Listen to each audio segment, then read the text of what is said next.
Welcome and good morning to Mike Ferry TV. It is, of course, the week of October 31st. 3 months in the fourth quarter, 1 month is down. How have you done so far? Because we always have to remember that what we are doing in October, November, and December not only allows us to finish the year strong, which we all have to do, but it also, and probably as importantly, really affects our income in January and February. One of the biggest challenges real estate people face is if they've had an exceptionally good year, which so many of you have done and our clients have experienced, we kind of kick back, relax a little bit. We don't put the foot all the way down on the gas pedal to the floor. We don't speed up when most of the industry is slowing down, and as a result, our production starts to slide in November, December, and then in January, of course, we do not have the cash flow we would like to have. So you have a listing, you might have 3, and of course, in some cases, many more. Some of those need to be reduced in price. We started that conversation last week. We're going to continue it this week and again next week. It's a 3-part series. So the next point, if we went through 1 through 10 last week, and if you missed it, probably it will be in a program we call The Vault.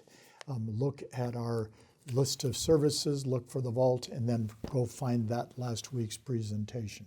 So point number 11, work on extraordinary customer service on every listing. By extraordinary customer service, I'm referring to the fact that we make strong, weekly, truthful, upfront communication between yourself and the seller regarding everything, starting with, of course, the price. You know, we work so hard to get a listing, and, so many of you put in a lot of energy and time into this process. You've learned the scripts, you've learned how to handle their objections, you've learned how to pre-qualify, you've overcome the fear of prospecting, you're developing leads, and then you take a listing and then you think that's the end of it. That's the beginning of it.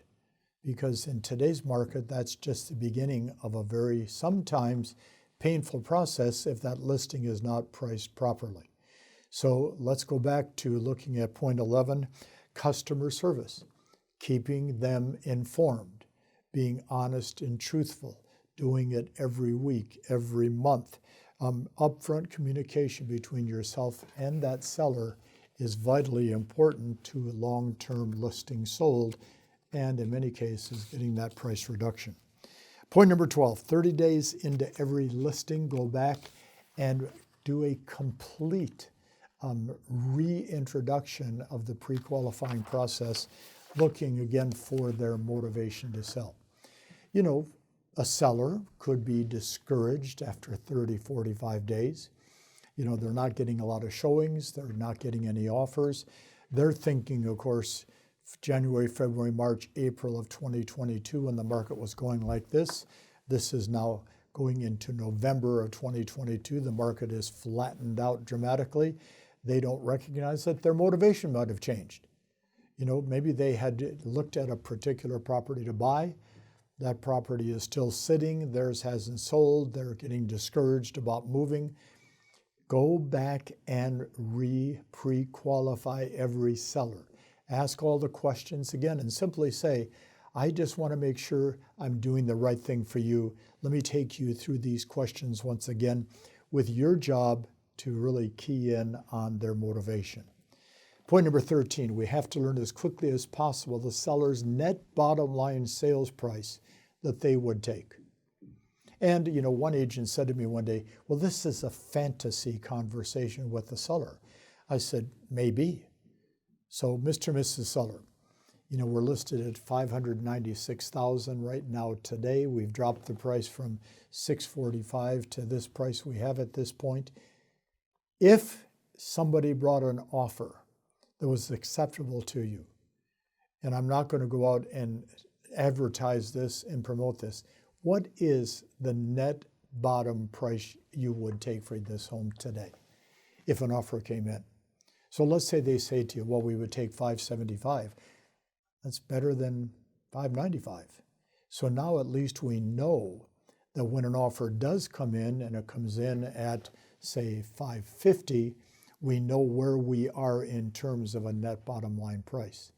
The net bottom line price is really the most important price to a seller because that reflects what they're going to receive when the property actually closes. Point number 14, if your property's been shown to a motivated buyer more than once, consider having your sellers, and this is controversial per Mike Ferry because I've been blasted for years on this point, consider having your sellers write an offer to the potential buyer. So reverse the process.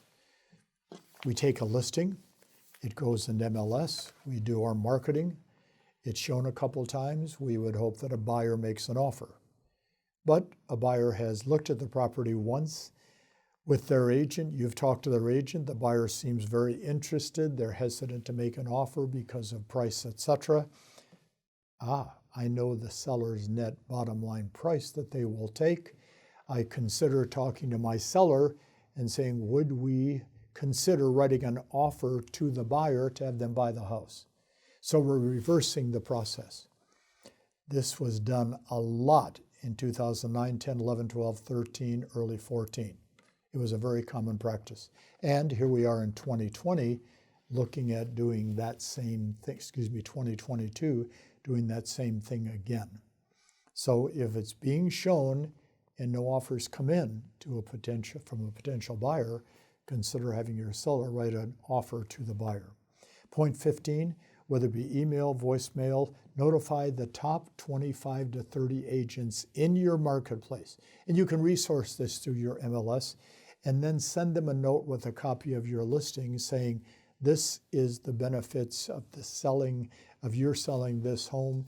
This buyer is considering moving out of the state. They need to be there in 30 days, etc., whatever that may be. Top producing agents will many times have a small team. They will pass that information on to their buyer's agents. It might speed up the sale and get a transaction taken care of. Point number 16 is something what I refer to as common sense. Our job is to get as much attention brought to a property to get it sold as possible. Whether you call it selling, whether you call it marketing, whether you call it branding, whether you call it advertising, it's to bring somebody's attention to your listing. So there's a couple things that I would recommend you consider doing. First, putting a structured term sheet, looking for a buyer that would say to them, wow, look at the terms on this. And we all make a flyer of some type on the property. On the back of it, put a structured term sheet as to what would be a recommended terms that the buyer could offer to the seller. It makes a difference. I wrote down second, okay? Make every property you have listed very easy to show. Biggest challenge is the showing process. Seller wants the listing agent to be present. Seller wants to be present when the home is shown.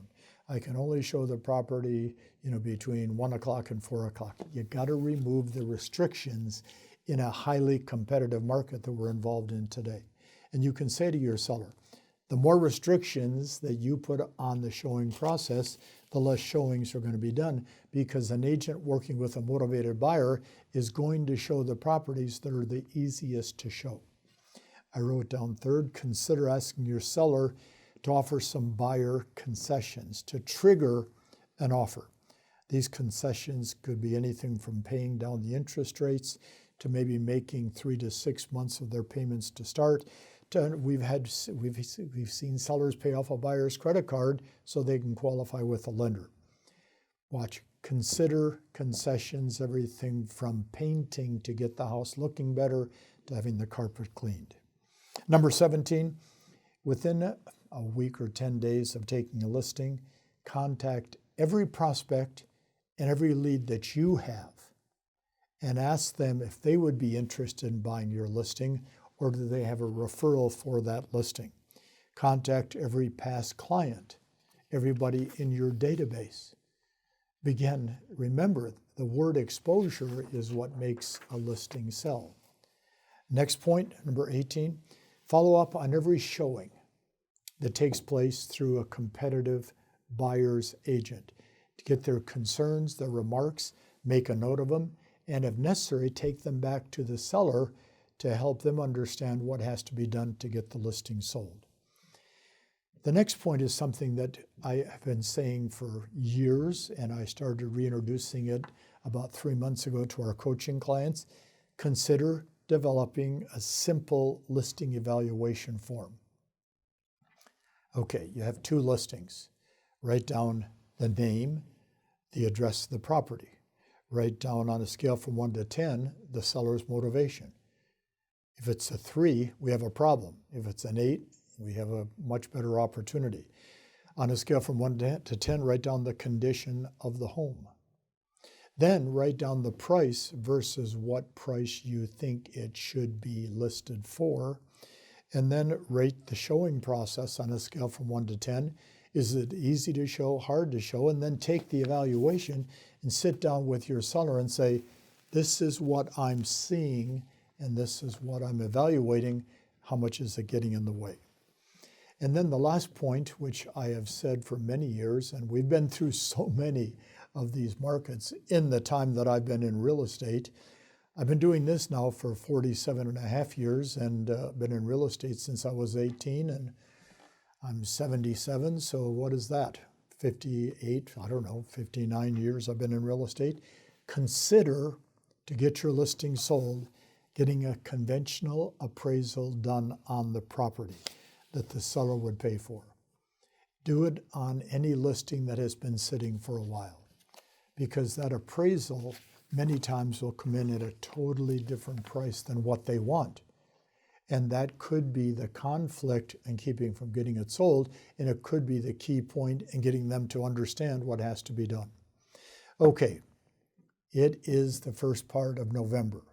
We got to put the pedal to the metal. We've got to get out there, talk to our past clients, talk to our centers of influence, finish this year strong to make January a good month for you. Your sellers deserve the best. They have the best in working with you. Use these thoughts, take them to them. Review this a couple times this week. See you next week.